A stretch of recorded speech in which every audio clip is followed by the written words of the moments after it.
Hello बच्चों, चलिए आज हम लोग शुरू करेंगे कि ट्रेंड को एनालिसिस कैसे किया जाता है। भाई क्या होता है बुलिश ट्रेंड, क्या होता है बियरिश ट्रेंड। तो चलिए स्टेप बाय स्टेप हम लोग सीखते हैं। बिगनर्स को ज़्यादातर दिक्कत आती है बाजार के अंदर एंट्री और एग्जिट लेने में। तो आज हम लोग पूरा ट्रेंड एनालिसिस करेंगे कि एग्जैक्टली ट्रेंड को आइडेंटिफाई कैसे किया जाए, कैसे कोई भाव ट्रेंड को छोड़कर कहीं ना कहीं दूर चला जाता है। उस चीज़ को अंडरस्टैंड करेंगे कि आपका एंट्री सही जगह होना चाहिए या एग्जिट सही जगह होना चाहिए। तो चलिए शुरू कर रहे हैं हम लोग आज का वीडियो।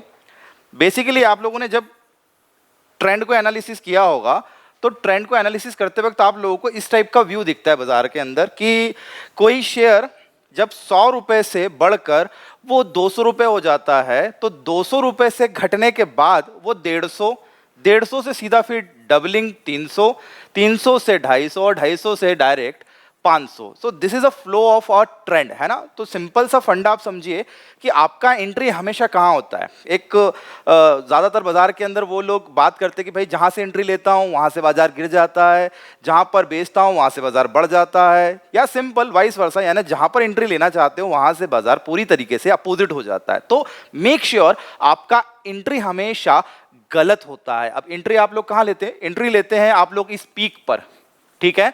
टेक्निकल भाषा में अगर ट्रेंड को एनालिसिस करना हो तो उसको हम लोग बोलते हैं पीक। और जब ये पीक अपने लो पॉइंट पे आता है यानी 150 पे आता है तो इसको हम लोग बोलते हैं ट्रफ।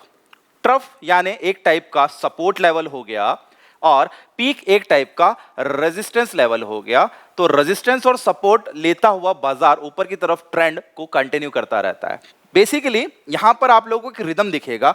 हम लोग जब फिजिक्स पढ़ते हैं तो उसके अंदर एक रिदमेटिक हार्मोनिक सीरीज बनता है, तो ये भी कुछ उस तरीके से ही आपको ट्रेंड एनालिसिस करता हुआ दिख रहा है। बेसिकली इसका जो मेन फंडा है वो है डिमांड एंड सप्लाई, क्योंकि बाजार के अंदर खरीदने वाले भी हैं, बाजार के अंदर बेचने वाले भी हैं। तो मेक श्योर आप लोगों को इस डिमांड एंड सप्लाई को अंडरस्टैंड करते आना चाहिए।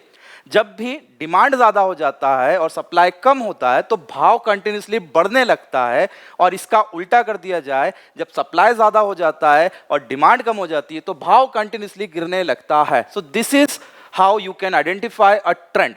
अब यहाँ पर ट्रेंड पूरी तरीके से बुलिश है। बुलिश का मतलब प्योरली ऊपर जा रहा है, प्योरली, ठीक है। इसके अंदर डिमांड ज़्यादा आ रही है, हर बार आप देख रहे हो 100 से 200 हो रही है चीज़ें, 200 से वो 50% माइनस आ रहा है। दैट मीन्स डिमांड उसके अंदर 100 का है और सप्लाई 50 का, तो वो 100 रुपये बढ़ा और 50 रुपये नीचे गिर गया। फिर उसके बाद में 150 से 300 हुआ, डिमांड 100 का आया, एंड देन फिर वापस से 50% डिमांड गिरते हुए वो 250 पर आ गया। तो बैक टू बैक आप अगर देखेंगे इसकी रिदम को, तो रिदम एक तरीके से पूरा कंटिन्यू फ्लो है और यही फ्लो कहलाता है ट्रेंड।